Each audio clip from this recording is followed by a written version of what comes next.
Bueno, vamos a comenzar entonces con la videoconferencia Educomunicación Liberadora en tiempos de guerra cognitiva. Estamos aquí en calidad de anfitriones, mi persona, Luis Delgado Arria, y la profesora Zenobia Marcano de la Universidad Internacional, de la Universidad Experimental Simón Rodríguez. Bienvenidos y bienvenidas, ¿no? Tenemos entonces ya conectados con nosotros el doctor Adrián Padilla Fernández, quien va a hacernos una ponencia sobre este tema. Y después, a continuación, vamos a tener, Adrián Padilla Fernández es especialista internacional en comunicación política, y después vamos a tener al profesor Pascual Gian Antonio, calidad de comentarista, también con una intervención. El profesor Pascual Gian Antonio es coordinador fundador de Radio Libre y Comunitaria Negro Primero, ¿no? Entonces voy a leer brevemente una, una suerte de resumen curricular que nos envía el profesor Adrián Padilla. Aquí abriéndolo. Vamos a esperar que abra esto. Ok. Tenemos a Adrián Padilla Fernández, que es postdoctorado en Cultura, Ciudadanía y Tecnologías de la Comunicación en el 2019 por la Unicinos de San Leopoldo, Brasil. Doctor en el 2003 y magíster en 1999 en Ciencias de la Comunicación por la Universidad de Sao Paulo y licenciado en Comunicación Social por la Universidad Central de Venezuela en 1987. Ha trabajado en periodismo, radio y educación a distancia con la intermediación de la tecnología de la radio en Radio Fe y Alegría, 1390 AM en Caracas, y con ALER, que es la Asociación Latinoamericana de Radio Educación. Estuvo vinculado con los seminarios, talleres y cursos con educadores de México, Nicaragua, Ecuador, Bolivia, Perú y Chile, ¿no? Ha trabajado en Brasil como traductor editor y para un semanario bilingüe, portugués-español, en la Gaceta Mercantil de Santo Amaro. Bueno, profesor, queremos entonces darle la bienvenida para que usted comience con esta primera, digamos, segmento de 20 minutos, después de lo cual tendremos una exposición también del profesor Pascual Gian Antonio, y después vamos a tener una fase para que ustedes culminen sus conclusiones, y después las preguntas y respuestas por parte de los compañeros y compañeras que nos acompañan en calidad de educomunicadores también, ¿no? Entonces, puedo comenzar. Tiene la palabra, doctor Adrián Padilla. Entonces allí lo que les planteo, bueno, primero agradecerle a los organizadores, tanto de la Universidad Internacional de la Comunicación como la Universidad Nacional Experimental Simón Rodríguez, la posibilidad que me brindan, ¿no?, al invitarme a participar en esta experiencia, la posibilidad de compartir con compañeros y compañeras de diferentes lugares, no solamente de Venezuela, sino de diferentes lugares del territorio, inclusive de latitudes más lejanas, de Europa y de África inclusive, porque creo que veo un compañero ahí de las Canarias, ¿no? Y entonces, bueno, estar aquí hoy para compartir algunas reflexiones, algunos trabajos que venimos desarrollando en la línea, diríamos, de la educomunicación, y más específicamente localizada en tiempos de guerra cognitiva, como es la temática que hoy nos convoca. Aquí comenzamos con digamos, un epígrafe de Armand Matelar, que nos habla de que es el control, el tema de la opinión, pues es un elemento central en la guerra moderna, y que es una guerra que se juega a gran escala. O sea, ya eso es un tema que está allí. De hecho, en los trabajos de Matelar vamos a ver esto muy bien reflejado en todo un proceso, diríamos, de reconstrucción histórica de cómo los centros hegemónicos utilizan pues la comunicación, la educación y la ciencia, la tecnología a favor de sus intereses de poder. En este caso queríamos ubicarnos pues, en un territorio, en nuestro territorio, que es la Vía Yala, y definir que la Vía Yala pues, es un territorio en disputa. En ese territorio en disputa encontramos el sujeto de la dominación colonial imperialista y también encontramos al sujeto pueblo, el sujeto pueblo en lucha y resistencia. Cuando hablamos de ese sujeto pueblo, nos referimos a acciones emancipadoras como las resistencias indígenas y afrodescendientes, las guerras independentistas, las luchas campesinas, obreras, estudiantiles y barriales, los movimientos artísticos y culturales, las insurgencias armadas y las de confrontación política no armada.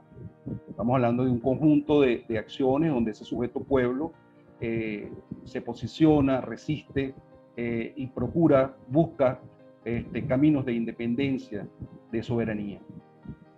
Esas acciones, decimos que están de alguna manera reflejadas y sustentadas en un pensamiento emancipador, ¿sí? Porque hay una acción que se sustenta en elementos de orden, diríamos, teóricos, pero una teoría que también es construida a partir de esa propia práctica. En el caso de este territorio, la Vía Yala, es interesante destacar elementos propios del territorio, como es la teoría de la dependencia, que es una lectura, diríamos, de todo el tema de la economía política en los años 60, es un movimiento de pensamiento y de construcción de conocimiento que se genera de alguna manera en Brasil, pero que inmediatamente se conecta también con otros territorios y donde hay en el propio proceso diferentes matrices y tendencias dentro de la propia teoría de la dependencia, unas que eran más como para acomodarse al proceso de desarrollo capitalista, otras que eran más tecnocráticas y otras que eran más críticas, ¿no? Y diferentes corrientes que dialogaban con diferentes pensamientos, diríamos, desplegados en el planeta. Algunos de ellos y el que colocamos como referente emancipador está referenciado en el pensamiento crítico. La teología de la liberación como una propuesta de la Iglesia de los pobres, que en este caso no solamente fue una visión, diríamos, del punto de vista, diríamos, del rito o de lo religioso propiamente dicho, sino que tiene que ver con el hecho social y político y que movilizó a grandes sectores de la población en diferentes países de nuestro territorio y atravesó pues una experiencia, diríamos, una corriente de acción y pensamiento que cuestiona todo lo que es la iglesia institucional como elemento de dominación. Y ahí plantea un elemento dialéctico, diríamos, que nos lleva a vivir esa praxis de la fe de una manera diferente. La educación popular, con diferentes expresiones concretas y teorías y metodologías, recorriendo el continente también. La comunicación popular de igual manera son procesos muy concatenados en ese sentido. También tenemos los estudios latinoamericanos de comunicación, que es una contribución, diríamos, en el campo de la comunicación, con un espíritu y con un color y con un compromiso desde América Latina. Ahí, bueno, encontramos a autores como los Matelar, Armand y Michel Matelar, que siendo originarios de Europa, desarrollan no solamente su pensamiento, sino su militancia social y política también en América Latina, específicamente en Chile, en los años 60 y 70. Igual algunos intelectuales que formaron parte de la teoría de la dependencia después del golpe de Estado del 64 en Brasil, recorren también parte del territorio latinoamericano. Mucha gente se encuentra en Chile. En Chile está dándose un proceso interesante de cambios políticos que llevan en el año 69 a una elección con la propuesta de la Unidad Popular, y estos intelectuales, militantes, hombres y mujeres, pasan por ese proceso. Ahí también estuvo Paulo Freire, de la educación popular, estuvieron otros y otras en ese proceso. Y más recientemente podemos destacar dentro del pensamiento emancipador lo que se está conociendo como la perspectiva decolonial, que es digamos, una articulación de pensamiento, de lecturas críticas emancipatorias, tratando de dar respuesta, diríamos, crítica a todo lo que es la colonialidad del ser, del saber y del poder que se expresa en la propuesta patriarcal, colonialista y eurocéntrica que se ha desarrollado pues, en diferentes instancias de aprendizaje y de prácticas políticas y sociales. Entonces, esa corriente diríamos, decolonial, es también una contribución muy reciente, digo, porque de manera formal, institucional, comienza a mostrar sus producciones y creaciones intelectuales en los últimos 10 años.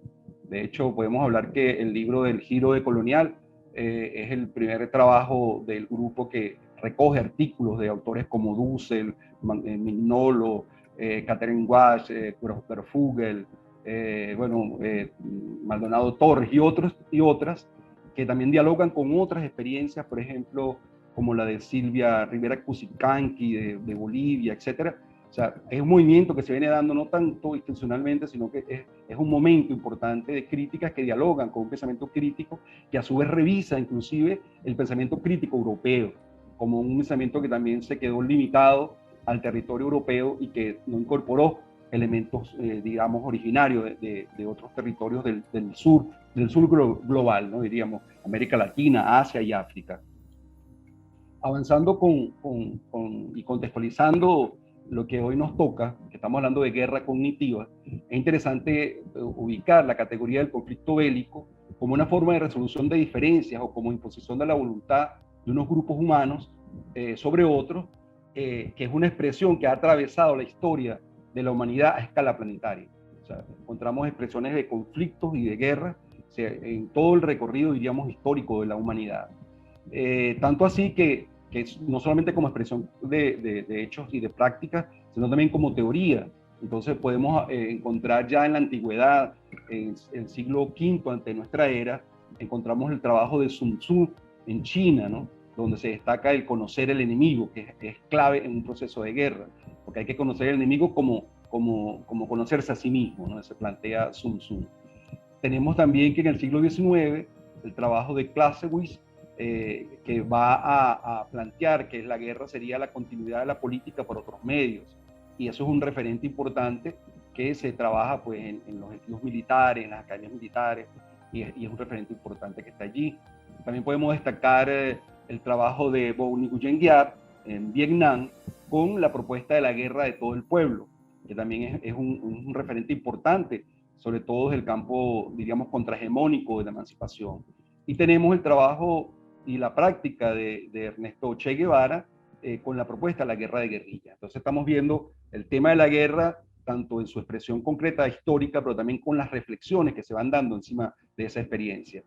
En el campo, diríamos, de la hegemonía, vamos a encontrar una construcción reciente, importante, que coloca categorías que vamos a estar incluyéndolas, incorporándolas en los procesos discursivos de manera muy natural, pero a veces no nos preguntamos de dónde vienen esas categorías. Me estoy refiriendo a William Litt, un coronel del ejército norteamericano, y a otros colegas de él, que a finales de los años 70, 80, finales de los años 80, publican un artículo llamado Siglo XX, el cambiante rostro de la guerra. Y en ese trabajo, estos intelectuales, pues son intelectuales conservadores y neoconservadores, van a proponer la categorización de la guerra, hablando de la categorización en generaciones. Entonces están hablando de la primera generación de la guerra o guerra de primera generación, la guerra napoleónica, la guerra de segunda generación, la guerra de tercera generación, hasta llegar a la guerra de cuarta generación, que es la que hoy está como más en despliegue y más en los discursos sobre las guerras. En esa guerra de cuarta generación, la tecnología es el arma principal en el campo de batalla y el enemigo no se presenta en líneas o frentes definidos. Su presencia en el campo será difusa y la diferencia entre militares y civiles en ese escenario podría desaparecer. Eso lo dicen estos intelectuales neoconservadores. A partir de esa construcción teórica, debemos destacar que en la última década del siglo XX, las corporaciones financieras, mediáticas, gobiernos y complejo militar industrial de los Estados Unidos, como sujeto hegemónico, echa a andar la iniciativa llamada de dominación de espectro completo. O sea, esta idea y este constructo, que es una doctrina, es la que establece que la guerra se da contra todo signo real o imaginario de vida y pensamiento independiente o disidente de lo hegemónico. En esa filosofía, digamos, hegemónica, es donde se desarrolla con mayor fuerza Sí, la práctica y la teoría de la guerra no convencional. Una guerra no convencional que está sustentada en los documentos de las fuerzas de operaciones especiales del ejército de los Estados Unidos, y que además se destaca en esa guerra no convencional la comunicación masiva y las tecnologías digitales con un papel estratégico. Nosotros sabemos que a partir de allí se desarrollan las operaciones psicológicas a través de la cultura mediática y de los procesos de inteligencia tecnológica. Estamos viendo, o sea, y nosotros en el caso de Venezuela y en el caso del último tiempo histórico, digamos, venezolano, hemos sido testigos y protagonistas de alguna manera de estas confrontaciones simbólicas, y a veces no tan simbólicas, ¿no? Porque se expresan de diferentes maneras. En ese sentido, es interesante mirar el mapa geopolítico latinoamericano de nuestro territorio, que ha tenido en los últimos 20 años hechos o ha sido escenario de hechos, de cambios que hablan de que las fuerzas en tensión, en esa confrontación que se da en este territorio, se va moviendo. Entonces los mapas se van cambiando. Entonces aquí tenemos en esta parte superior, tenemos aquí un color rojo y un azul, que puede hablar de cómo en algún momento los países y formalmente los gobiernos, llamados gobiernos progresistas, decimos progresistas, populares y revolucionarios, porque no todos son iguales, pero por lo menos una línea, una corriente contrahegemónica o colocada en crítica frente al hegemón de dominación imperial en este territorio, que es el gobierno de los Estados Unidos y la fuerza de las corporaciones. Ese modelo, digamos, ese mapa, ese dibujo va cambiando según cómo se van expresando las fuerzas. Allí, frente a esos cambios, y en el momento en que se va dando lo impensado, que era que se pudiera por la vía electoral, por ejemplo, hacer algunos cambios formales en estos países, se comienza a manejar con mucha fuerza la estrategia del rollback. La estrategia del rollback es esta categoría aparece en un artículo de Jace Petra, un sociólogo norteamericano, pero en nuestras dinámicas de lucha y de trabajo y de formación, digamos, en Venezuela, va a ser colocada con mucha fuerza por el compañero Carlos Lanz Rodríguez, con sus trabajos sobre guerras híbridas, guerras no convencionales, de cuarta generación, etcétera. Va a estar colocando esas categorías. Y esa estrategia del rollback, que es un tecnoleto traído de la cibernética o del trabajo informático, que significa literalmente resetear el programa, pretende resetear los procesos sociales, pretende que se vuelva a una situación anterior a la del año 2000 o digamos en Venezuela antes del 98. O sea, volver a como era todo antes de la época de la Revolución Bolivariana, antes de la presencia del liderazgo trascendente como fue el liderazgo del comandante Chávez. Entonces, ese es un poco la estrategia.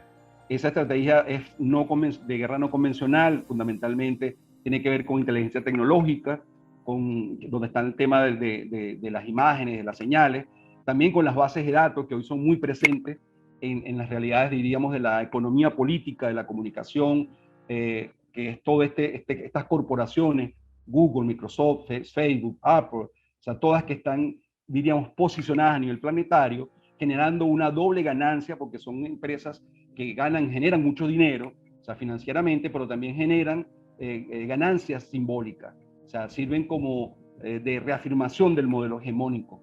También tenemos la guerra psicológica, que son todo el tema de manipulación de percepciones vía noticias, uso extensivo de medios de comunicación, redes electrónicas y operaciones encubiertas. Un poco ese es el proceso que se da y que nosotros en Venezuela, siendo un espacio muy sensible de esa confrontación, lo hemos visto paso a paso. Si todos estos elementos podemos colocar inclusive ejemplos concretos, tiempos concretos donde esto ha sucedido. Seguimos en este territorio de la Vía Yala, podemos identificar una praxis educomunicativa. Cuando hablamos de la educomunicación como praxis de emancipación, tenemos que tomar en cuenta que ella ha sido impulsada por los sujetos sociales, por los movimientos sociales en todo el territorio, y que además también son un campo de conocimiento que se refleja en el trabajo de autores, de autoras como Paulo Freire con la educación popular y todo el proceso que se da en la experiencia educativa de Paulo Freire en Brasil, en América Latina, en África, todo ese proceso, inclusive en el norte global, la voz crítica y teórica y contundente de Paulo Freire se va a escuchar en los espacios que los movimientos sociales, por ejemplo, de universidades norteamericanas y europeas abren para que se debata con esa visión de Paulo Freire. Mario Kaplun, con toda la propuesta, digamos, de la comunicación popular, de la pedagogía para la comunicación popular, con experiencias concretas de educomunicación. Diríamos que Mario Kaplun es un militante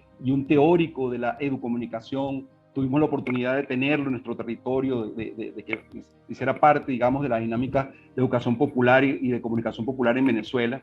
Lola Sendales en Colombia, con toda la experiencia de la historia de los otros y las otras, la historia oral, la educación popular, la educación de base, en trabajos como los de dimensión educativa, experiencias, digamos, en los barrios populares de las grandes ciudades de Colombia y también en las zonas rurales.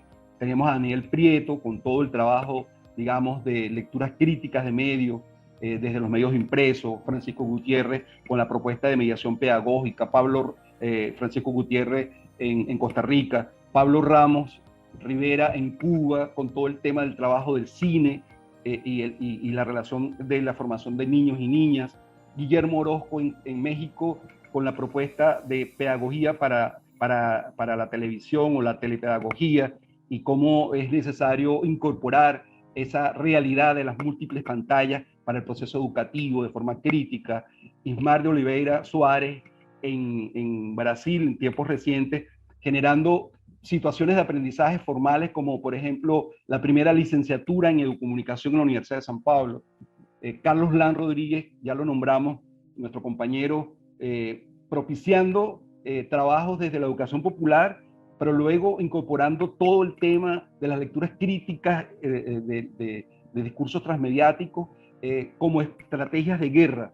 O sea, tuvimos la oportunidad de acompañar a Carlos digamos, en estos últimos tiempos, en procesos de talleres con movimientos sociales, con jóvenes de varios lugares, digamos, del territorio venezolano, para propiciar la apropiación, digamos, de categorías y de metodologías para leer esos embates simbólicos de lo que somos, de lo que formamos parte o que nos atraviesan, digamos, con todo el tema de los últimos años de guerra financiera, guerra económica, de guerra tecnológica a la que nos hemos sometido. Y quiero decir, esta referencia de la praxis comunicativa la coloco acá también como un homenaje a Simón Rodríguez en su aniversario en estos días, en un nuevo aniversario, 253 aniversario del nacimiento de Simón Rodríguez como un educomunicador del siglo XIX. Vengo trabajando esa tesis y la vengo sosteniendo desde el hecho de que en cantidad de marcas textuales del maestro Rodríguez aparece su preocupación y su conciencia sobre la tecnología educativa de su época, que era la imprenta, y cómo va colocando esa necesidad digamos, en la práctica liberadora que proponíamos o que se proponía en ese momento el sujeto pueblo de nuestro territorio, en este caso Rodríguez como uno de sus exponentes, frente a la educación colonialista, frente a la negación y a la de reproducir, diríamos, la dominación. Entonces, es un, digamos, un referente que debemos mantener allí también presente. Vamos entonces a pensar desde la comunicación cuáles serían las premisas del pensar hacer. Entonces ahí ya voy apuntando a elementos que nos instigan y que nos motivan y nos proponen pensar esa acción educomunicativa. Estamos hablando de valorar la centralidad comunicativa mediática y sus implicaciones educativas y socioculturales, como lo plantea Martín Barbero en Colombia. O sea, desde las nociones de centramiento y deslocalización. Cuando Martín Barbero nos propone esas categorías, nos está hablando que el libro ya no es el objeto de la enseñanza o de la educación, sino que hay otros objetos, otros soportes donde esa educación sucede. En este caso estamos hablando de las pantallas, estamos hablando de otros objetos y también de otros lugares, por eso está deslocalizada. ¿Sí? Es una educación que se da de manera múltiple y de donde, en la medida en que nos sensibilizamos y nos concientizamos, o sea, y nos concientizamos de esa realidad, con mayor claridad podemos posicionarnos para leer y producir también lo que tengamos que producir en esas instancias. Estamos hablando de la necesidad de aproximarnos a esos procesos comunicativos para la investigación y la generación de conocimiento con la clara incidencia de la transformación. También decimos en esa línea que es importante reconocer la complejidad y multidimensionalidad implicada en las realidades educativas, marcadas por la presencia permanente de los discursos mediáticos. O sea, es una realidad que está allí permanentemente, digamos, atravesándonos, y que tener conciencia de ello es clave para poder generar cualquier posicionamiento crítico, lectura crítica, producción crítica. Y bueno, en ese proceso de localización del paradigma emergente de la educación, que en este caso lo vemos como el educar comunicando, el comunicar educando y el educar emancipando. Vamos apuntando ya para el final de nuestra exposición, colocando entonces cuáles serían los retos de la confrontación cognitiva en estos tiempos de guerra cognitiva. En un primer momento, y destacamos el pensar con autonomía. Pensar con autonomía no es otra cosa que pensar con cabeza propia. Pensar a partir de nosotros y nosotras. Pensar desde el lugar donde estamos. Pensar, sí, y hacer también, claro, lo que tengamos que hacer para nuestro desarrollo, nuestra consolidación, nuestro crecimiento, nuestra producción, nuestra creación, desde nuestros propios referentes. Y eso pareciera obvio, y ahí el maestro Freire nos habla de la obviedad, en el sentido que en algunos momentos tenemos que subrayarla, es que lo que sucede permanentemente es reproductivo, y es una reproducción desde una percepción de la vida y desde una educación que hemos recibido que nos lleva a reproducir la hegemonía, que nos lleva a reproducir la desigualdad, las diferentes jerarquías de conocimiento, jerarquías de raza, jerarquías de sexo, de género. Y entonces ese pensar con autonomía nos lleva ya, cuando pensamos con autonomía, ya nos estamos colocando frente, digamos, a esa dominación de la mente, ¿no? Como dicen algunos autores africanos como Huitiongo, que plantea la necesidad de descolonizar la mente, o sea que hay que pensar con cabeza propia. También debemos apuntar en esa confrontación cognitiva a una lectura crítica de discursos transmediáticos. Insistimos en esto porque la realidad mediática comunicacional es muy presente en este momento, aunque también entendemos que hay espacios y lugares y dinámicas que están fuera de los accesos a la tecnología o que no llegan allí, y que situaciones planetarias, por ejemplo, como el contexto pandémico o la pandemia que sufrimos hace poco, colocó algunos desafíos y evidenció, se sacó a relucir con una gran fuerza el hecho de que muchos sectores de la población no tienen acceso, no manejan tecnología. Entonces, cuando tuvimos que pasar todo el proceso educativo a lo remoto, entonces allí apareció con gran fuerza ese elemento de desigualdad social que está allí. Entonces, sin embargo, con todo y eso, existe esa realidad y es importante que nuestra lectura sea crítica de esos discursos. También tenemos el desafío de la escritura mediática emancipatoria, y es como colocar la palabra que diga de nosotros y nosotras, la palabra que nos libere, la palabra liberadora, como plantea el maestro Freire. Y también la necesidad de la apropiación de recursos metodológicos y tecnológicos.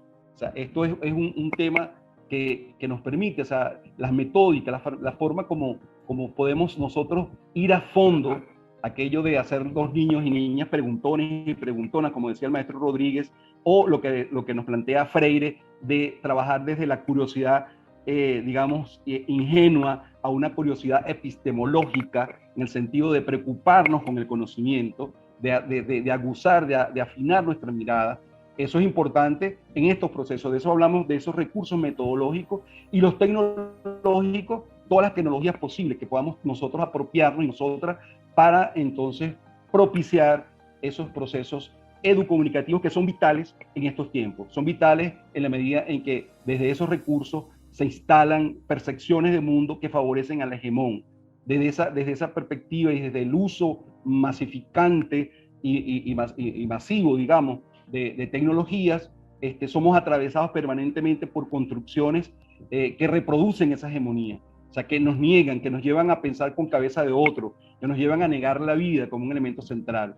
Entonces, por ahí va más o menos digamos, nuestra propuesta y lo que venimos haciendo en diferentes espacios, digamos, de comunicación, de educación, de investigación, como en el Centro de Experimentación para el Aprendizaje Permanente CEPAP de la Universidad Nacional Simón Rodríguez, donde venimos trabajando con las líneas con los proyectos de educomunicación desde hace varios años, produciendo conocimientos pertinentes y que sean válidos para la transformación. Ese es nuestro desafío. De igual manera, tenemos la posibilidad de intercambiar con colectivos de investigación, de compañeros y compañeras de varios países de nuestro continente, de nuestro territorio, vía Yala, para ir fortaleciendo esos intercambios y para ir incidiendo en la medida de lo posible desde nuestros, humildemente diríamos, de los espacios donde nos ubicamos, para propiciar esos procesos críticos que nos lleven, pues, a colocarnos en situaciones favorables para la transformación, que además es una transformación de mundos otros posibles, que son necesarios e impostergables. Bueno, compañeros y compañeras, dejo por acá mi intervención y continúo aquí conectado para seguir en el intercambio. Bueno, muchas gracias, doctor Adrián Padilla Fernández, que nos ha ofrecido una ponencia bien abarcadora sobre una suerte como de mapeo del tema de la educomunicación, ligada, por supuesto, al ámbito de la política liberadora en tiempos de esta guerra cognitiva tan difusa, tan confusa, tan desconcertante, ¿no? Entonces, muchas gracias, profesor Adrián. Y vamos entonces ahora a darle la palabra al profesor Pascual Gianantonio, quien es coordinador fundador de la radio libre y comunitaria Negro Primero, ¿no? Pascual Gianantonio es profesor universitario, educador, comunicador popular y coordinador y fundador de Radio Libre Negro Primero, además de miembro de Tu Comuna TV aquí en Venezuela, ¿no? Entonces, bueno, queremos darle la palabra al profesor y bueno, estamos aquí a agradecerle al profesor Wilman Verdú, quien está trabajando con nosotros en el área de acreditación de saberes como tutor de todo este programa, Armando Franco, que nos está apoyando en la dimensión de la dimensión técnica, comunicacional. Y bueno, tiene usted la palabra, profesor Pascual Gianantonio. Bienvenido, adelante. Bueno, agradecido. Más bien, tengo que ser o tratar de ser lo más honesto posible. Me llaman profesor, pero realmente soy un aprendiz. Lo que pasa es que los compañeros que nos invitaron me tienen un aprecio muy especial y de verdad que tengo que agradecerlo. Fíjense, primero más bien les doy gracias a ustedes porque muchos de los elementos que aportó nuestro expositor anterior le dan sentido a aquello que yo como humano percibía pero no podía explicarme, ¿no? Y yo primeramente soy obrero, soy trabajador. Bueno, primero humano. Y me he tocado trabajar como obrero formalmente. Trabajé de herrero, trabajé de carpintero, de plomero, etc. Y sucedían las cosas en mi entorno y lamentablemente no todo estaba bajo mi comprensión. Nos fuimos asociando personas con problemáticas comunes por tratar de resolver esas situaciones. Pensábamos, bueno, que eso sí, vamos a hablar de la intuición de alguna de nuestros liderazgos políticos y revolucionarios. Nos mostraban algunos compañeros y compañeras que la manera más efectiva o la principal característica que tenían las sociedades que oprimían a otras era su capacidad organizativa. Sin querer o queriéndolo, uno porque ellos venden un mito y las realidades son otras. Entonces, fíjense, lo primero que caracterizamos en esas sociedades que se imponían sobre otras era su alta capacidad de asociar y organizar en torno a un objetivo o a un sistema de vida que por regla general aplastaba o aprovechaba las debilidades o potencialidades de otras sociedades menos estructuradas, menos organizadas. Porque el capital, ¿qué te dice? Tú eres el empresario inteligente o el empresario exitoso, pero resulta que ese empresario vivía a costillas o hacía el dinero a costilla de otros, o tenía una mamá o un tío que mientras él hacía plata, la mamá y el tío hacía otra, o tenía nexos con gobiernos de distinta índole. Entonces, fíjense, a veces nos vemos con el reto de destruir los mitos y tratar de comprender realidades. Hablando de tecnología, la piedra, un guijarro, por modesto que sea, es un instrumento tecnológico, hablando de la educomunicación. Si yo uso la piedra de una determinada manera y la persona que está a mi lado percibe como efectiva esa manera de utilizar la piedra, él va a ser propio ese conocimiento si considera que pueda ser útil. Hablando de las tecnologías de la comunicación, que es para comunicarnos a más distancia y lo más importante, en el tiempo. Porque, como les narré, muchos de nosotros como trabajadores, como obreros, no comprendíamos lo que nos sucedía, pero el haber sostenido, resguardado algunas vivencias a través, por ejemplo, de medios digitales, nos permitió en tiempos posteriores que otras personas nos brindaran aporte y que otras personas nos brindaran conocimiento. En una primera fase, muchos de nosotros que, por cierto, no soy fundador de Negro Primero, he sido colaborador, los fundadores fueron otros compañeros como Carlos Lugo, su familia, yo era un ayudante, un aprendiz. Y nosotros en ese ayudar a las organizaciones, ayudarnos nosotros primero, porque no es que éramos extraterrestres, nosotros éramos trabajadores que sufríamos y padecíamos como los demás. Esa primera fase era como tratar de alcanzar las necesidades, los anhelos que el resto de la sociedad tenía. Pero sin querer o queriendo, hermanos, nos metimos en una serie de problemas. Porque como un aporte que nos hizo el compañero que nos antecedió, sin querer, en algunos momentos nosotros lo que hacíamos era replicar conductas que, por ejemplo, hoy en día son harto manifiestas, que atentan con la realidad de los ecosistemas de vida. Todos soñábamos a lo mejor con tener transporte, todos nosotros soñábamos con trabajar a distancias, y resulta que no es inteligente. Y nos venimos a dar cuenta 30, 40 años después, que en ese compartir con sujetos con otras vivencias, con otros modelos de pensamiento y con otras experiencias, nos permitió reconocer que algunos de los caminos por los que luchábamos, como les dije, en un buen intento por dignificar, porque nosotros decíamos, bueno, que todos tengamos educación, que todos sepamos leer. Pero ¿a dónde resulta que nos llevó algunas de esas pretensiones inicialmente sanas? Nos llevó a unos espacios que generan ciertas complejidades.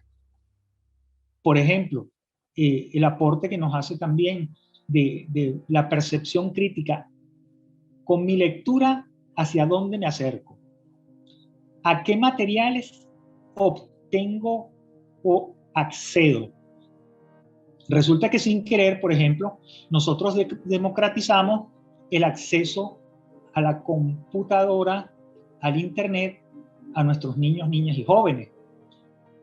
Pero ahorita que lo reflexiono un poquito más, debimos haber preparado un campo un poco más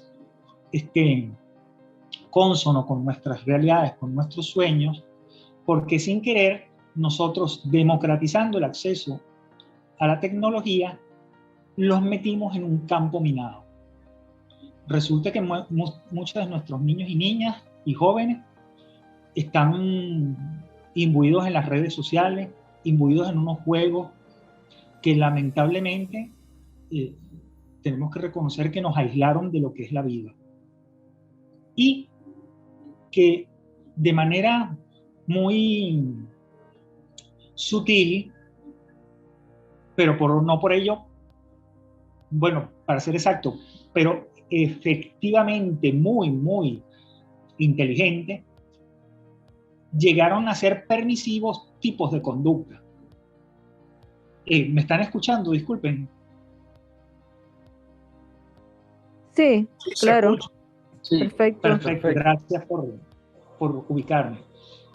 Entonces, fíjense, nos hemos visto nosotros como comunicadores populares, sobre todo, en ese tipo de debates. Por ejemplo, muchos de nosotros, para reivindicar a nuestra sociedad, a nuestro entorno comunitario, nos caíamos a piña radial o a piña visual con a lo mejor algunos funcionarios que no voy a decirte que no hacían un trabajo a lo mejor de la manera más efectiva posible.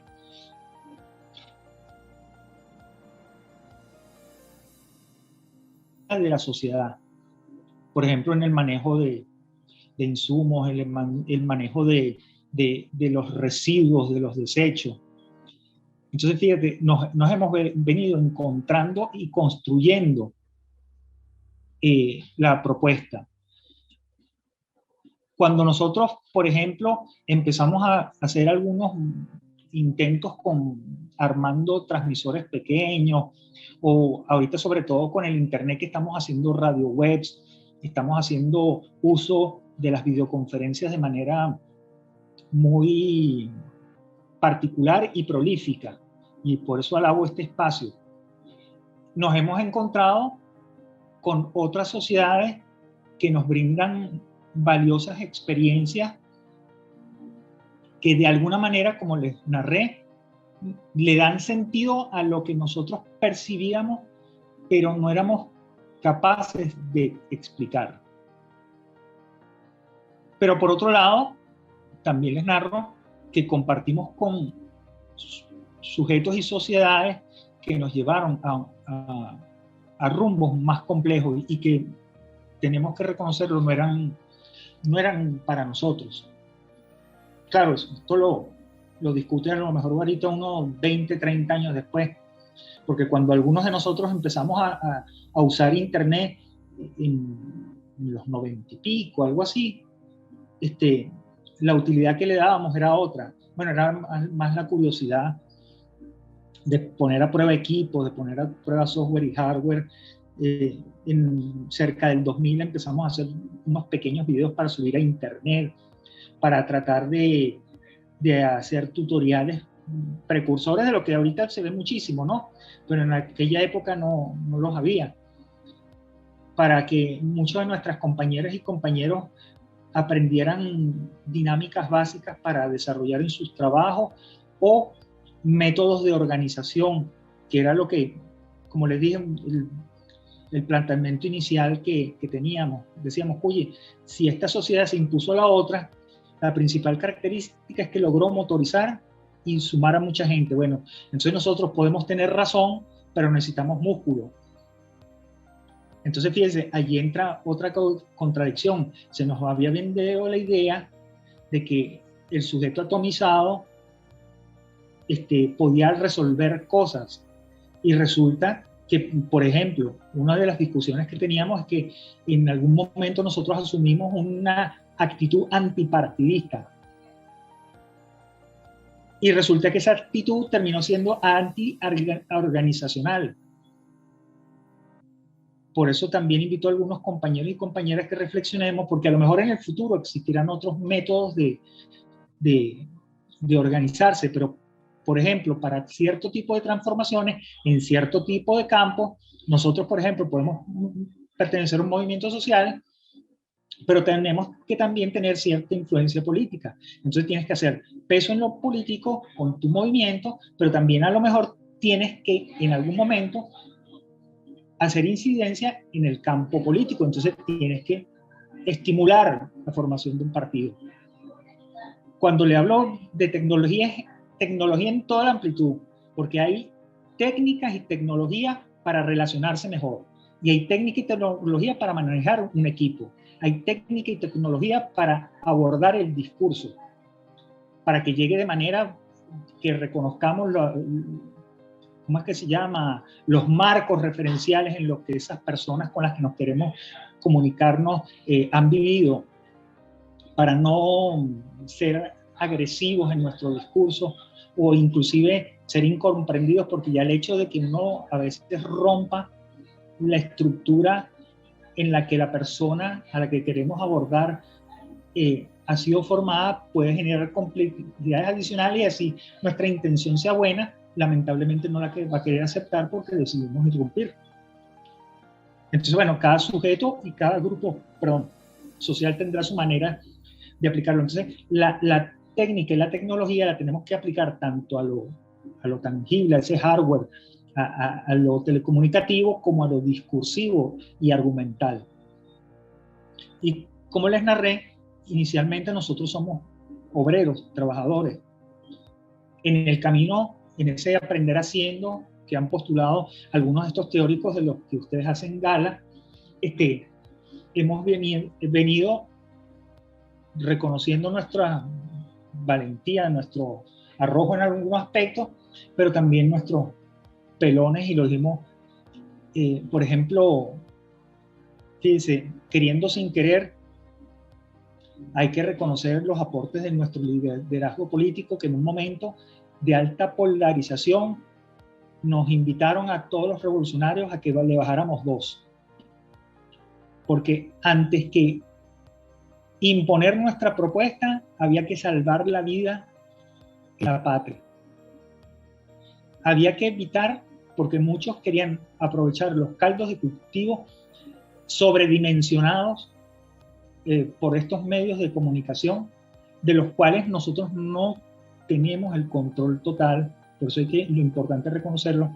Generamos una democratización que uno no sabe si fue más bien una trampa en la que nos metieron, porque es una especie de pantano que no siempre está bajo nuestro dominio. Nosotros asumíamos que estábamos llegando o que teníamos el poder. Resulta que estábamos empezando a llegar a ese combate, hablando de las guerras difusas y de las guerras híbridas o no determinadas, porque uno no sabe dónde comienza ni dónde termina el combate.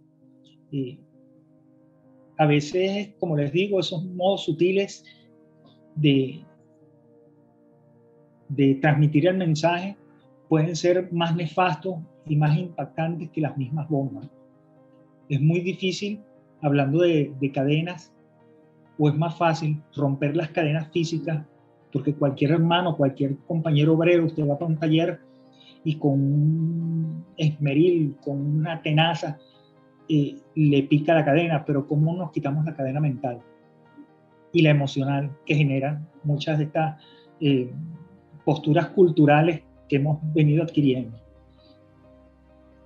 Por eso lo importante de generar espacios como estos, que creo que es en definitiva una de las consideraciones que yo podría emitir o reflexionar, en el que nos encontremos mucho y compartamos experiencias que nos permiten abrir y escuchar a otros, que nos puedan dar sus referentes y nos den la oportunidad de crecer. Lo otro que creo que es importante es que comuniquemos para unir. Lamentablemente, todas las sociedades que han terminado en guerra o llevan muchos años de guerra, tienen que terminar sentándose y negociando. Y, por supuesto, habría que acordarnos que hay que tratar de mantener la vida en todo momento y de la manera más simbiótica posible. A lo mejor es un anhelo, ¿no? De ser lo menos invasivo y abusador de la otra sociedad, porque ahorita es que estamos comprendiendo, por ejemplo, nuestra relación dinámica con otros seres de la vida, de la tierra, que son los que realmente nos sustentan aquí en este planeta, por lo menos. No sé si los compañeros quieran hacer alguna pregunta o quieran otras personas intervenir. Gracias por darme la oportunidad de expresar estas reflexiones. Gracias al profesor Pascual Gian Antonio, que nos ha hecho una brillante, digamos, caracterización de esta guerra cognitiva y esta manera de comunicar, de educomunicar desde el pantano de la guerra cognitiva, con un conjunto de pensamientos, de reflexiones, que probablemente también tienen mucho de comunitario, de el peligro o el doble filo que tienen las redes sociales y las nuevas tecnologías de información y comunicación a los efectos de la construcción de una subjetividad realmente emancipada. Y realmente escuchándolo, me recordaba esa frase que creo que leí alguna vez, que decía: avanzar cuando haya que avanzar, retroceder cuando haya que retroceder, detenerse cuando haya que detenerse. Lo digo porque este proceso de guerra sistemática total, de espectro total que nos han lanzado, nos ha puesto a todos en una circunstancia de tener que resignificar no solamente qué es el trabajo, qué es el salario, qué es el buen vivir, qué es la familia, pero sobre todo, qué es la patria, que para muchos, desde hace muchos años, la patria se veía como un asunto básicamente etéreo, ¿no? Con Chávez empezamos a sentir la patria de una manera, como nos decía él, hasta en las vísceras, ¿no? Retomando aquella metáfora de Augusto Mijares, ¿no? La patria como una dimensión también de matria, de la gran madre en la cual nosotros también, una suerte como también la patria Pachamama, ¿no? De la cual todos, entonces una construcción colectiva de las cuales todos somos parte, de las cuales todos bebemos y chupamos como del seno materno, es decir, una reapropiación de un conjunto de categorías, de un conjunto de conceptos, de un nuevo paradigma de la vida, y este tipo de reflexiones, como por ejemplo la del doctor Adrián Padilla, que hacen una suerte de panóptico de los diferentes hitos de desarrollo conceptual sobre la comunicación en el ámbito geopolítico, contrapunteado con lo que ha hecho el profesor Giancarlo Pascual Gian Antonio, que es una suerte de cómo se ha recepcionado esta guerra, cómo se ha construido un saber para responderle desde las comunidades y las educomunidades también. Entonces, bien interesante todas esas reflexiones.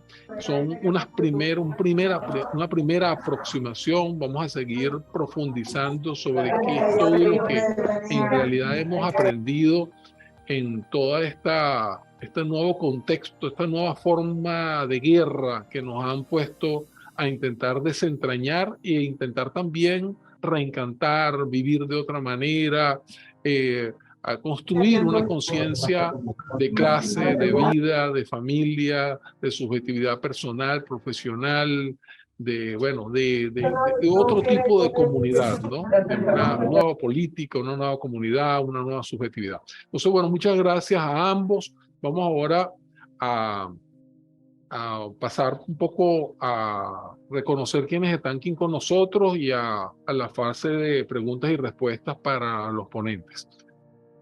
La profesora. Les invitamos a hacer las preguntas por el chat. Vamos a ver quiénes están conectados un poco. Desde Costa Rica nos saluda Xiomara Esquivel. Desde el Núcleo de Estudios Políticos José Antonio Jiménez nos saluda Gabriela Segura, de la red Alba TV de Costa Rica. Alexis Fernández de Barinas. Herminia García desde Anzoátegui. Alfredo Lugo desde la comunidad de aprendizaje de sistemas de información de Telesur. Karen Castro desde Táchira. Osvaldo Jerez del Viceministerio de Formación Comunal de Táchira. Andrea Hernández de la Comunidad de Aprendizaje de Sistemas de Información de Telesur, Patricia Castaño desde Cagua, Estado Aragua, Dionis Fuentes de la Comunidad de Aprendizajes de Telesur, Tania Montoya desde Mérida,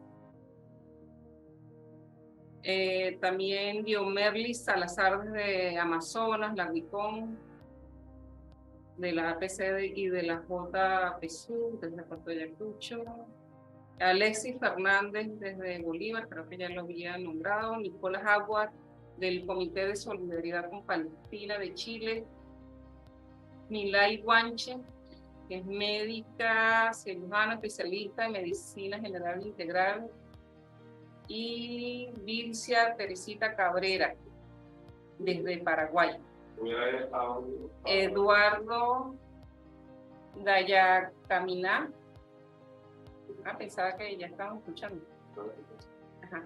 Pedro Alejandro Pérez Fernández, Leonel Falcón Guerra desde Perú, nos saluda desde Lima. Lenny Quintero de la APC Comunas para Todos, Gabriel Domínguez del FLNAC, Maya Nidiaye desde Dakar, Senegal, Pedro Alejandro Pérez Fernández, Jesús Pérez de Apure, desde Bolivia también nos saluda. Milay Guanches nos envía una reflexión que es bastante larga, voy a leer solamente el primer párrafo, pero que propongo a Milay que compartamos el documento para que todas y todas lo podamos leer con más calma. Toda la reflexión que hace es muy interesante, Milay. De la Organización Panafricanista Mundial nos mandan saludos, se tuvo que desconectar. No veo preguntas por ahora en el chat. No sé si quieren tomar la palabra algunos de las o las participantes, sino a los expositores que hagan una reflexión final. Hay 3 preguntas. Muchas gracias. Ha sido una ponencia por parte de los ponentes, una ponencia bastante interesante y bastante instructiva, que muestra un reflejo de cómo actualmente tenemos que actuar con métodos del siglo XXI para contrarrestar toda la campaña de desinformación imperialista.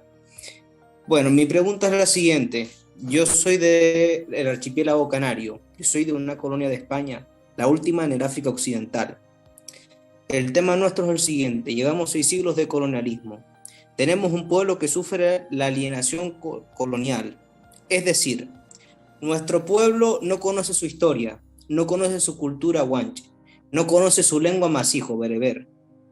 Nos han impuesto, por el colonialismo, a base de la cruz y la espada, nos han impuesto una fe que no es nuestra, un idioma que no es el nuestro, una cultura que no es la nuestra. A pesar de ello, mantenemos rasgos culturales bereberes, mantenemos rasgos lingüísticos bereberes, y mantenemos nuestra forma de ser, que sigue siendo bereber y africana, cosa que no han podido aplastar. Pero sí es verdad que nosotros, cuando se trata de nosotros exponerle a la gente mayor a partir de 35, 40 años, hasta los 100 años, pongamos un límite, sobre qué es Canarias, qué somos los canarios, por qué somos una colonia, por qué somos bereberes, cuál es nuestra situación, nos es bastante complicado, y que incluso pues nos es bastante difícil convencer a esa gente mayor, que también tienen derecho a saber la verdad como ciudadanos canarios que son. Entonces, claro, nos encontramos ante esa situación que reaccionan con soberbia y que no quieren escuchar. Algunas de esas personas no quieren ni escuchar. Entonces nosotros creemos que, aparte de la situación que nos ha impuesto el colonialismo español, también creemos que es algo que nosotros tenemos que modificar, nuestra forma de comunicar, nuestra forma de expresar, nuestra forma de transmitir esa verdad a la gente mayor de 40 años.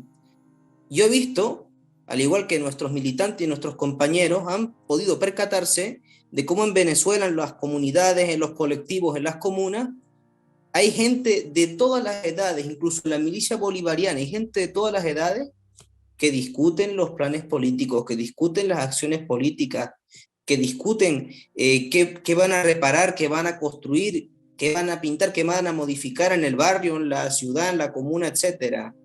Y entonces nosotros vemos que es posible ese modelo. Pero ¿cómo nos aconsejan ustedes nosotros llevar a cabo esa política? Es decir, que sumemos a la gente mayor de 40 años, que puedan comprender nuestra situación y que puedan trabajar para lograr pues nuestra revolución. Entonces pedimos ese consejo. Muchas gracias, camarada. Gracias. Adelante, Alexis, desde Barinas, que estás ahí pidiendo la palabra.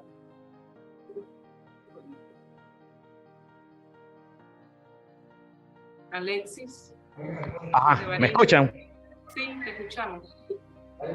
Bueno, mi pregunta era la siguiente, ¿no? El profesor que hablaba antes dijo algo que yo lo anoté por acá, si yo tengo una piedra y la uso como arma para lanzarla y alguien ve eso y lo usa como conocimiento, mi pregunta es la siguiente, entendiendo esto, ¿cómo respondemos o cómo creamos ese camino para que los demás de algún modo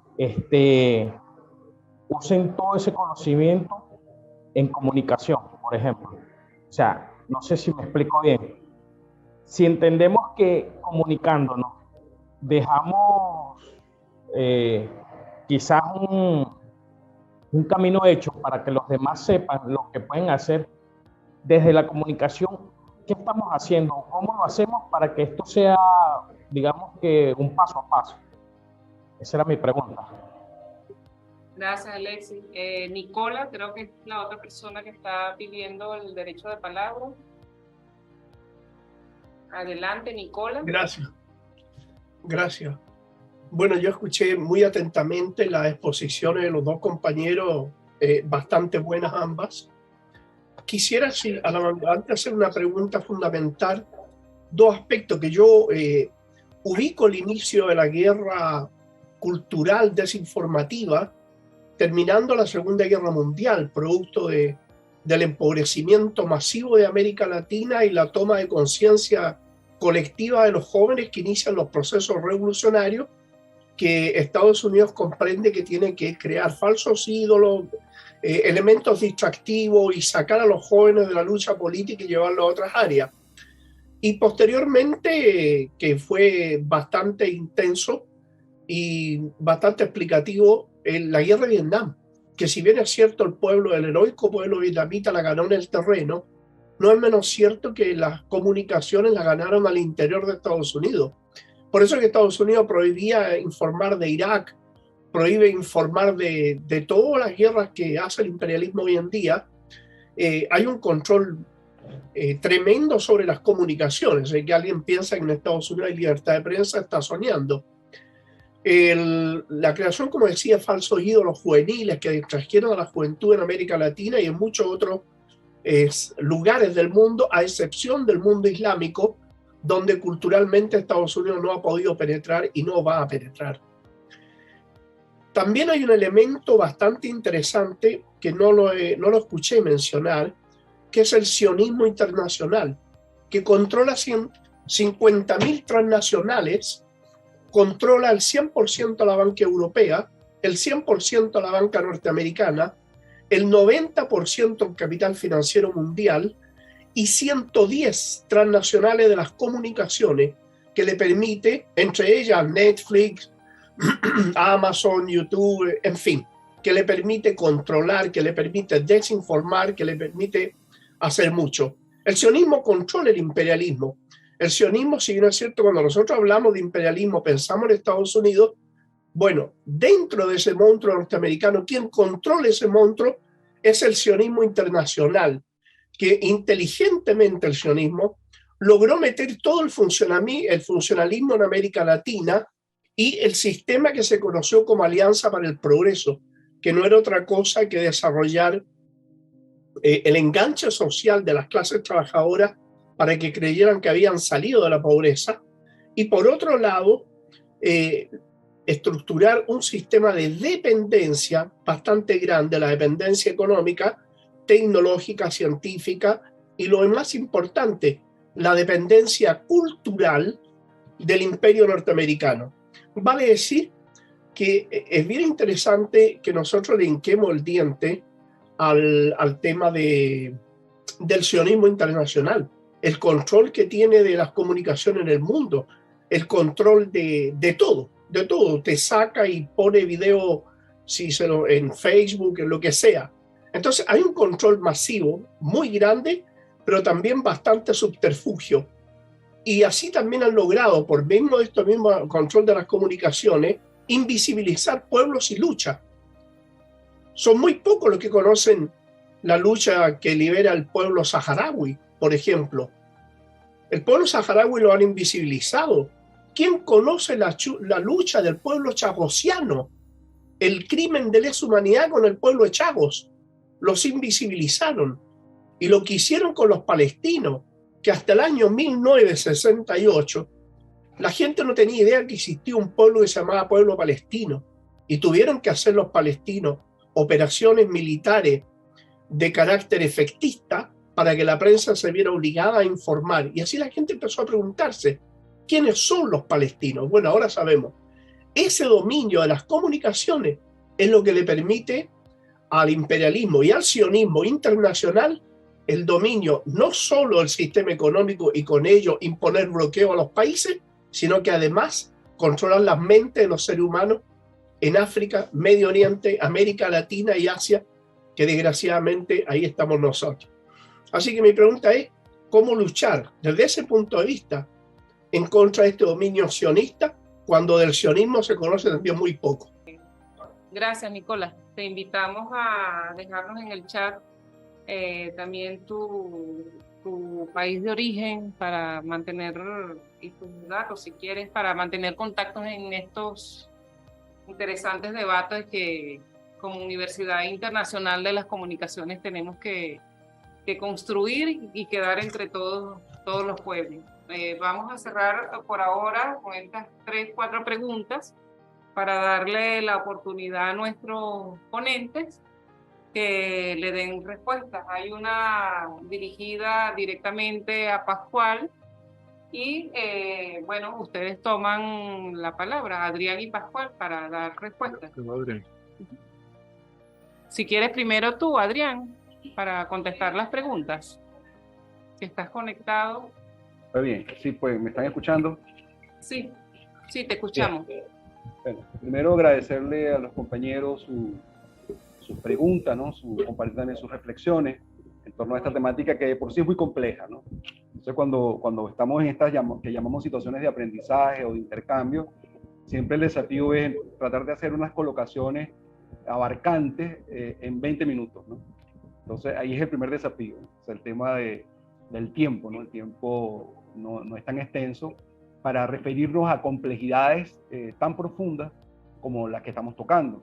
Entonces allí Gabriel nos habla del colonialismo expresado en diferentes territorios, y en este caso en el pueblo guanche, y ahí recordamos, poco pudiera yo recordar algunas experiencias de resistencia de diferentes pueblos, que algunos teóricos que vienen intentando construir o dando aporte para construir un pensamiento crítico alternativo, nos hablan, por ejemplo, recuerdo ahora al profesor Boaventura de Sousa Santos, que es portugués, pero que tiene un vínculo importante con América Latina, con Brasil y con otros países de América Latina, otros pueblos de América Latina. Él nos habla en una de sus reflexiones teóricas de lo que él llama ruinas semillas. O sea, que a pesar del efecto devastador del colonialismo, siempre queda como una ceniza, como una ruina que puede ser a su vez elemento de fertilidad, y que lo es en pueblos que han logrado entonces incorporar algunas construcciones que ellas permiten en un tiempo contemporáneo proponer formas organizativas o proponer construcciones para entender la realidad y sobre todo para transformarla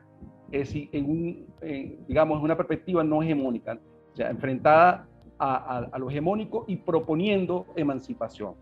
Entonces ahí vamos a encontrar la experiencia de, digamos, de los pueblos originarios en algunos territorios, algunas categorías como el Sumat Kazay, el buen vivir, otros elementos inclusive de la política, en el caso de los indígenas en Chiapas, la experiencia zapatista, estamos hablando de formas organizativas diferentes, políticas diferentes, horizontales, el mandar obedeciendo, propuestas que cuestionan inclusive la categoría de la democracia occidental, liberal, burguesa que hemos tenido y que, claro, la vamos transformando en la medida de lo posible, como decía también el compañero de la radio Pascual, el compañero Pascual, cuando él hablaba de que hay procesos que se van dando. Entonces, en este caso, la democracia participativa, protagónica, que nos proponemos, sí, es la democracia, tiene los referentes antiguos, liberales, burgueses, pero se le colocan elementos nuevos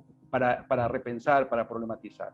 Entonces, pienso que para hablar de estas cosas, nos planteamos resignificaciones, apropiaciones, para desde allí, entonces, poder proponer un discurso más profundo, que no se quede nada más, que no se quede solamente en la racionalidad, en la argumentación contra argumentación del elemento, sino que vaya, en este caso, cuando nos proponemos acciones educomunicativas con nuestros pueblos, tenemos que proponer formas y desplegar formas que sean también, que toquen los elementos sensibles, que sensibilicen a nuestro pueblo, conocerse en una memoria histórica, en una memoria de resistencia que, a pesar de la acción colonial que se ejerce en esos territorios, todavía se mantienen en formas, en palabras, en construcciones, en ritos, en rituales, inclusive en liturgias civiles, no religiosas, están allí presentes. Pienso que eso es un rescate que pudiera darse.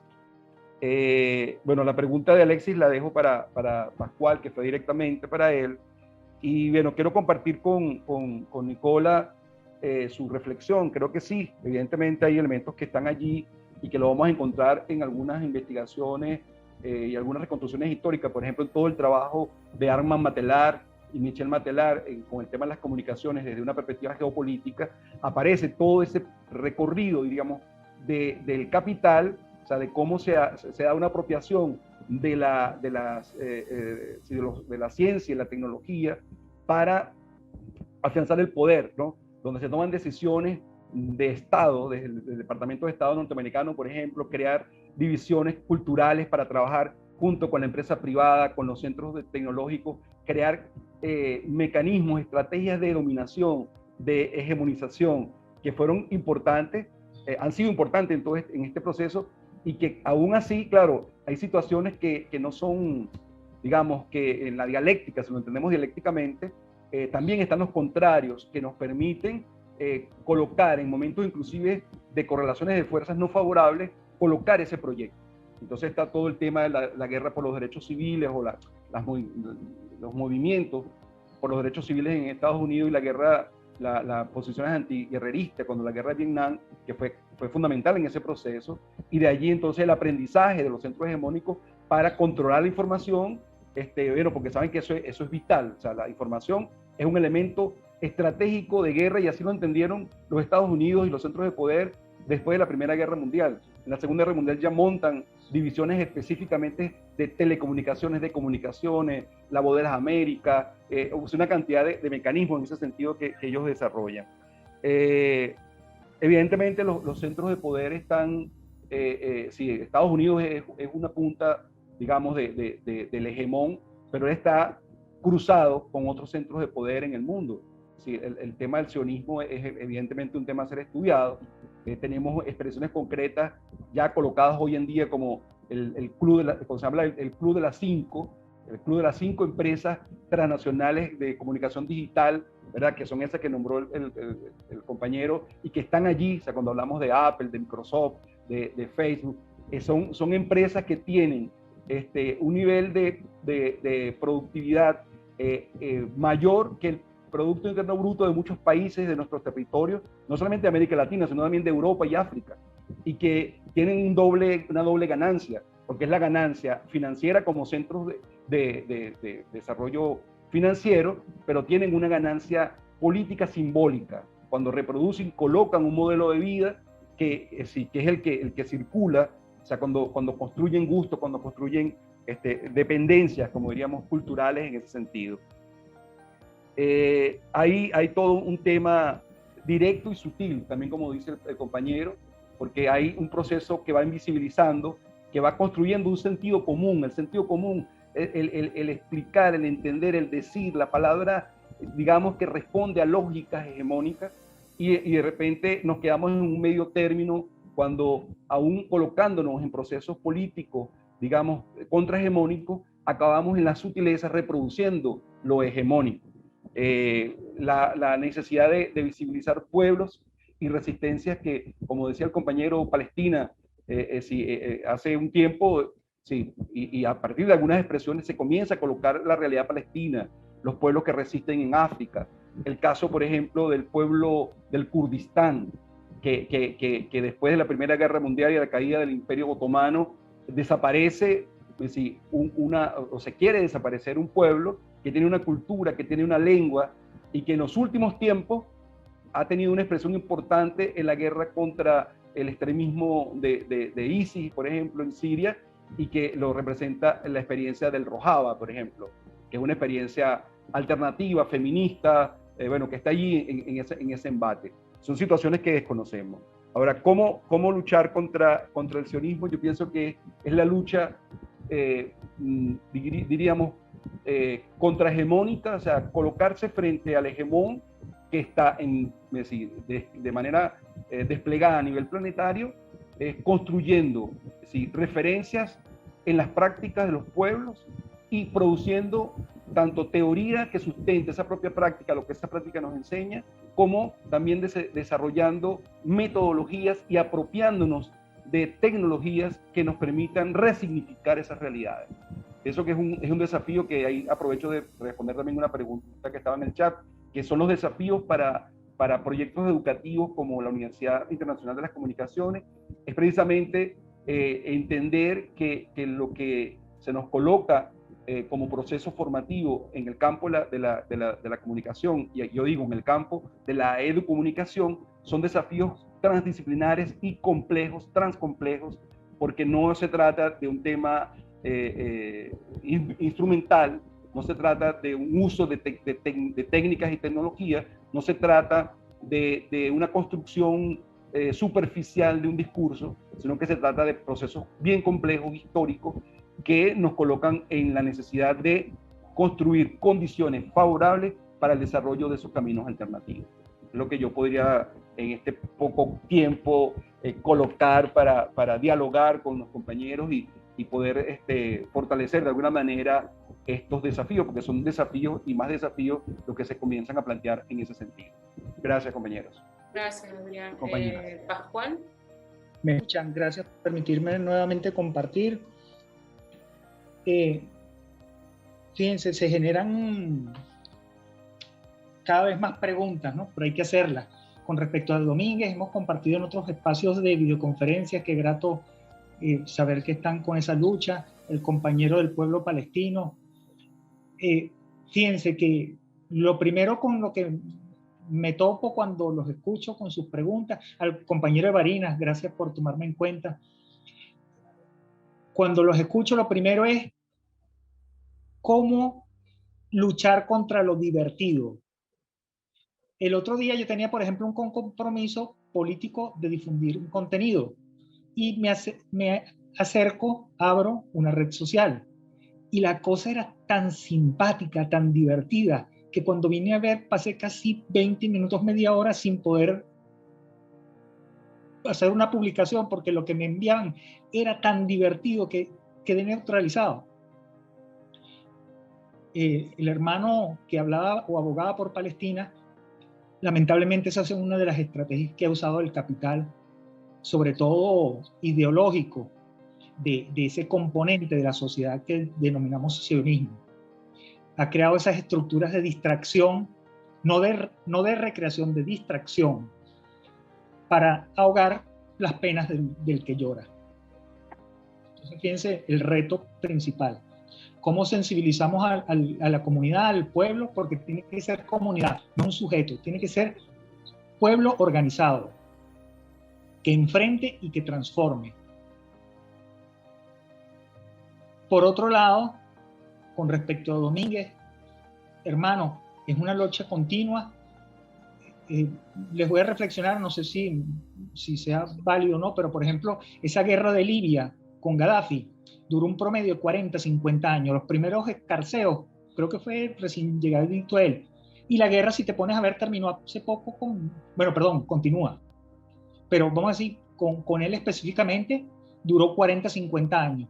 Esa gente, cuando se le mete una cosa en la cabeza, sus planes son muy a largo plazo. Entonces, ¿cuál es la invitación a la que puedo hacer, que es la que hemos visto algunos de nosotros?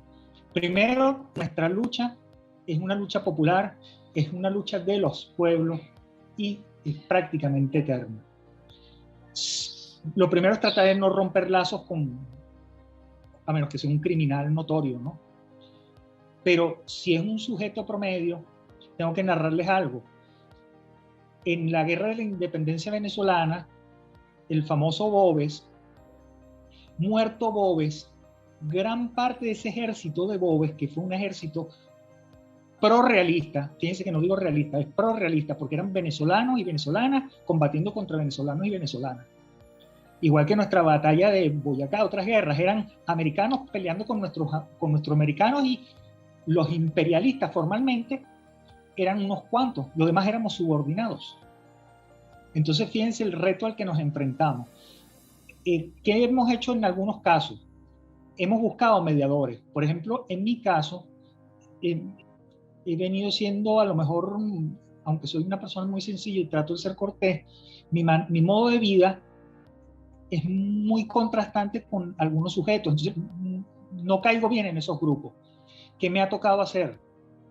Buscar un mediador que más o menos tenga cierta simpatía con mi proceso de pensamiento y que esa persona interceda con los otros. Por ejemplo, hablando del caso de que tenemos adultos mayores o personas a lo mejor de ciertas edades que conciben la vida de otra manera. Los necesitamos a todos.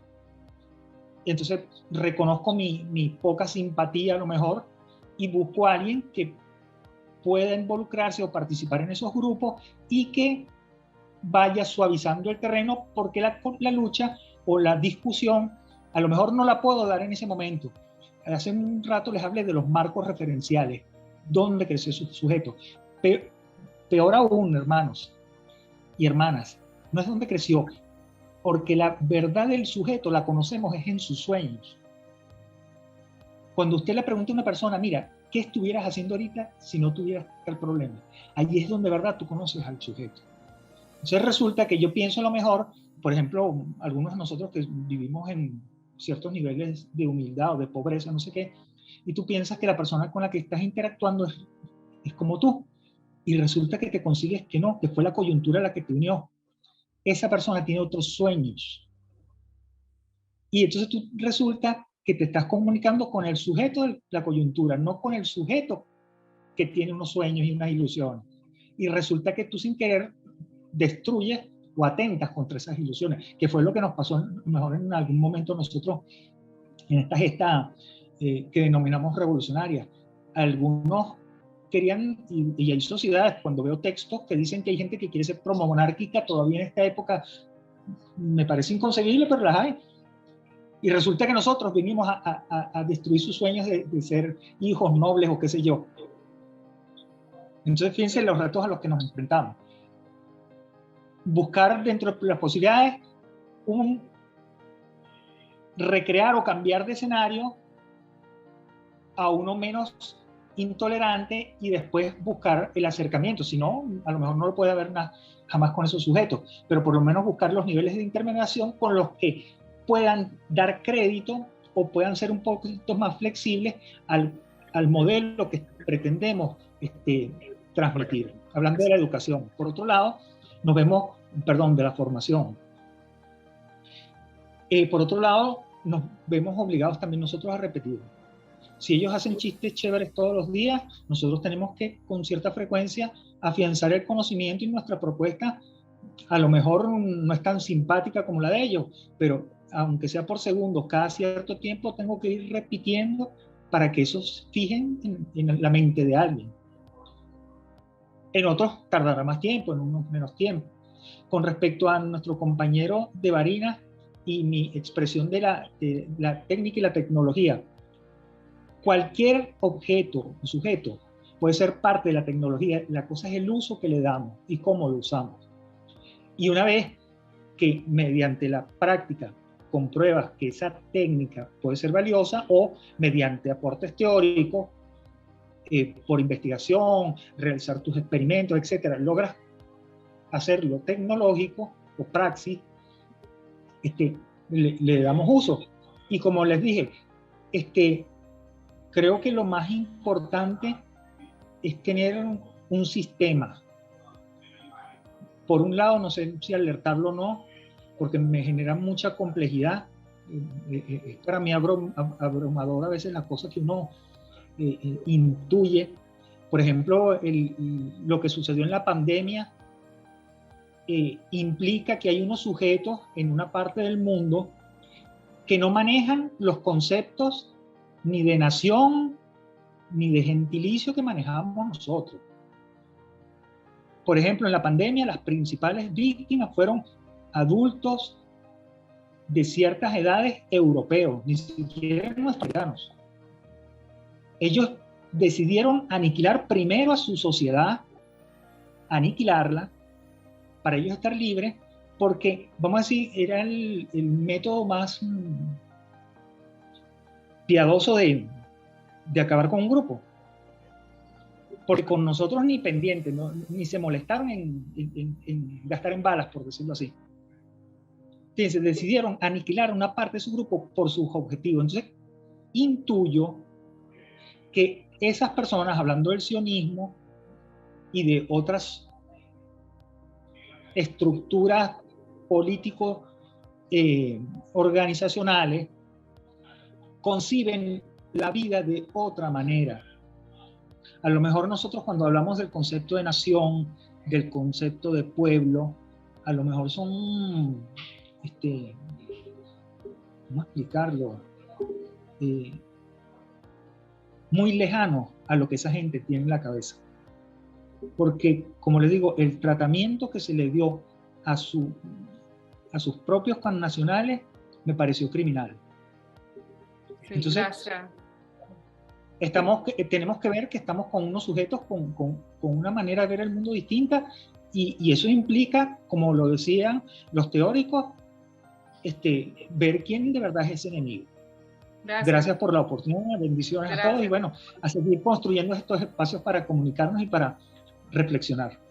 Sí, nos quedan apenas 3 minutos de conectividad, y bueno, aprovechar este tiempo para agradecer a todas y a todos las y los que se conectaron con nosotros, invitarlos a seguir en estos debates. Este video y otros videos de los seminarios estarán en el canal YouTube de la Universidad Internacional de las Comunicaciones. Lo pueden buscar como la UICOM. Y bueno, ya nos despedimos, Luis. Bueno, muchas gracias a todas y a todos, y hasta una próxima oportunidad de interacción. Un abrazo. Gracias, compañeros, compañeras. Un abrazo para todos. Gracias, camarada. ¡Viva la revolución! ¡Viva Venezuela y viva Canarias Libres! ¡Viva!